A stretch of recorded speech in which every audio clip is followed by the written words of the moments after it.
Hello, so the question is find the reading of the spring balance shown in the figure. The elevator is going up with an acceleration of g by 10. The pulley and the spring are light and pulley is smooth.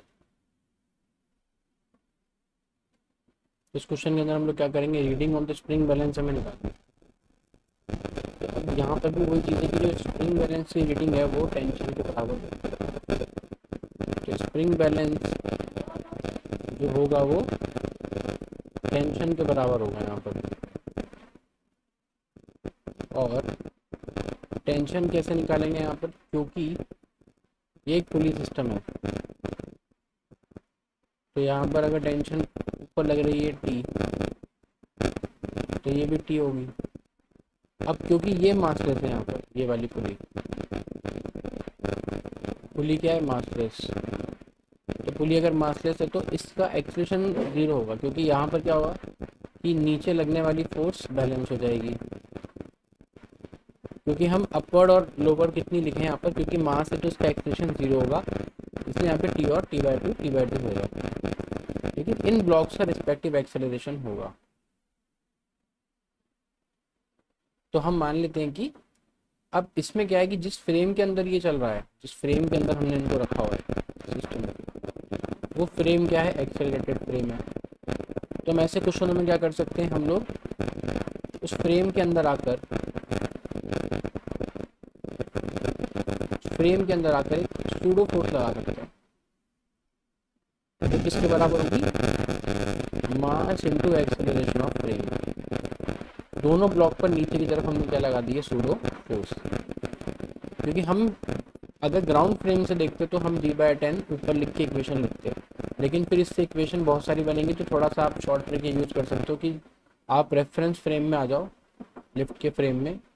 तो in lift frame हम क्या कर सकते हैं कि pseudo force लगा सकते हैं जो mg/10 के बराबर होगी। इसको ए ब्लॉक बोलते थे, इसको बी बोल देते, तो M A into g/10, m B into g/10। अब हमारी इक्वेशंस लिख लेते हैं यहाँ पर।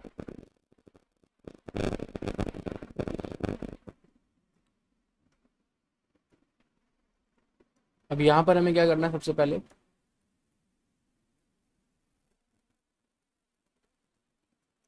स्प्रिंग बैलेंस की रीडिंग निकालनी। तो अगर हम फॉर ए के लिए एफबीडी बनाएं तो आप देखिए ए के लिए क्या हो रहा है, ए के ऊपर t/2 ऊपर लग रहा होगा, एक सूडो फोर्स है एम ए इंटू g/10 नीचे की तरफ, और एक एम जी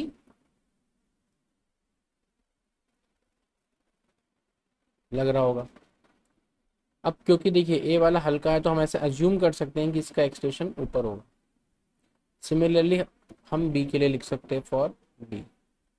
तो अगर इस फ्रेम में ए ऊपर जा रहा है तो बी वाला कैसे जा रहा होगा, नीचे। तो बी वाले के लिए अगर हम एफबीडी बनाएं तो बी वाले के साथ क्या होगा, एक फोर्स उसके ऊपर भी लग रहा है t/2, पर उसका एक्सटेंशन नीचे की तरफ है। एक pseudo force m B into g/10 और एक एम बी इंटू जी उसके ऊपर भी लग रहा है। अब यहाँ पर इक्वेशन ऑफ मोशन लिख लेते हैं दोनों ब्लॉक्स के लिए। तो फॉर ए के लिए आप देखिए क्या होगा,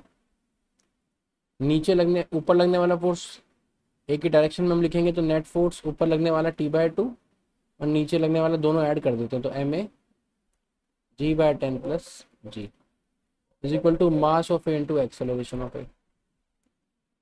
और सिमिलरली फॉर बी, ये हमारी इक्वेशन 1 हो गई।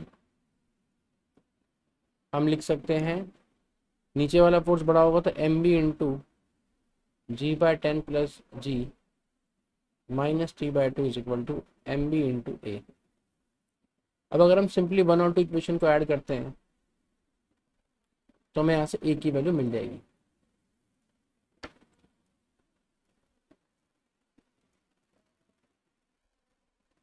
तो इक्वेशन 1 एंड 2 को अगर हम ऐड कर देते हैं तो क्या आ जाएगा, एम बी माइनस एम ए into g/10 plus g common ले लेते हैं यहाँ पे, तो 11 g/10 आ जाएगा is equal to M A plus M B into A. तो इसको सॉल्व करने पर एक्सप्रेशन निकल कर आ गया फ्रेम के अंदर ध्यान रखना ये फ्रेम के अंदर का एक्सेलरेशन है। एम बी माइनस एम यानी कि 3 minus 1.5 upon m b plus m है 3 प्लस 1.5 इंटू 11g/10,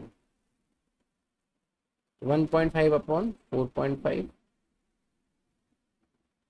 थोड़ा सा और सॉल्व कर लेते हैं इसको।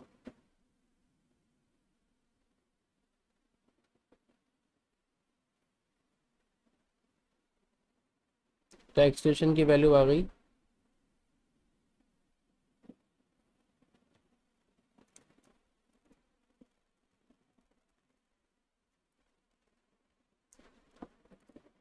11 into 9.8 divided by 30।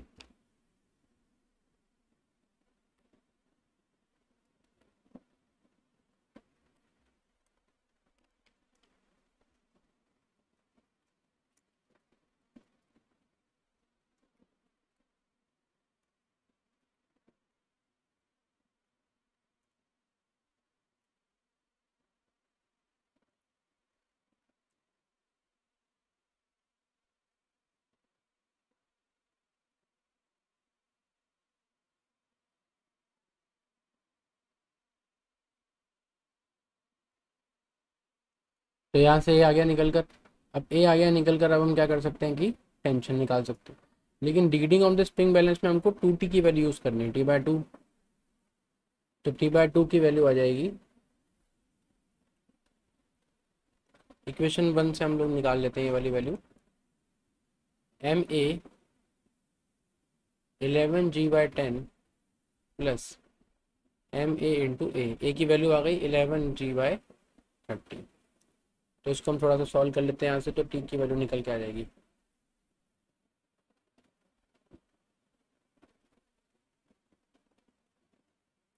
11g/10 common ले लेते हैं, 1 + 1/3 यानी कि 4/3। तो टी की वैल्यू आ गई यहाँ से 8/3 इंटू 11g/10 एम ए, और हमें यही रीडिंग निकालनी है।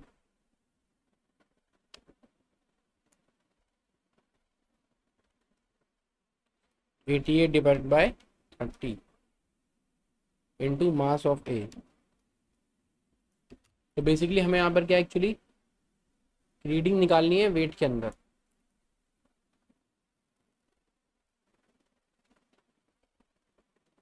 तो टेंशन की वैल्यू निकल कर आ गई यहाँ से, ए का मास है 1.5 इंटू 88 इंटू 9.8 अपॉन 30। तो टेंशन ये आ रही है न्यूटन के अंदर।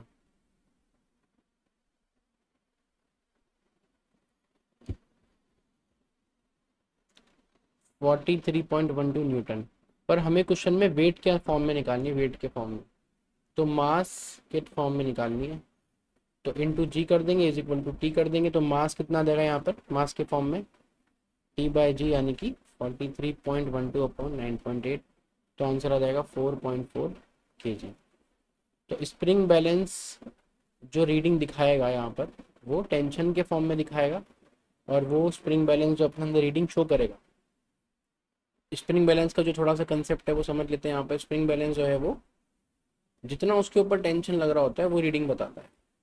तो टेंशन हमने निकाल लिया और उसको किसी मास के बराबर कर दिया जो कि इसके अंदर कैलिब्रेटेड होगा।